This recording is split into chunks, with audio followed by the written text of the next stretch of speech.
पंजाब जा शागिर्द हाणे आलमी सतह जी तालीम हासिल कर सघंदा छाकाणि त 3 मुल्कनि जी यूनिवर्सिटियुनि पंजाब सूबे में पंहिंजा कैंपस खोलण जो ऐलान कयो आहे।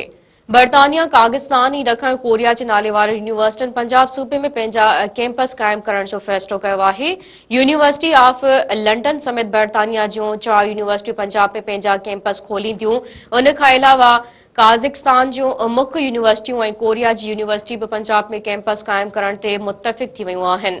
ॾखण कोरिया जी हुकूमत वधीक ऐलान कयो आहे त उहा पंजाब में कोरिया जी ॿोली सेखारण लाइ हिकु मुफ़्त ॿोली मर्कज़ बि क़ाइमु कंदी, जंहिं जो मक़सदु लसानी ऐं सक़ाफ़ती ॾे वठ खे हथी ॾियणु आहे।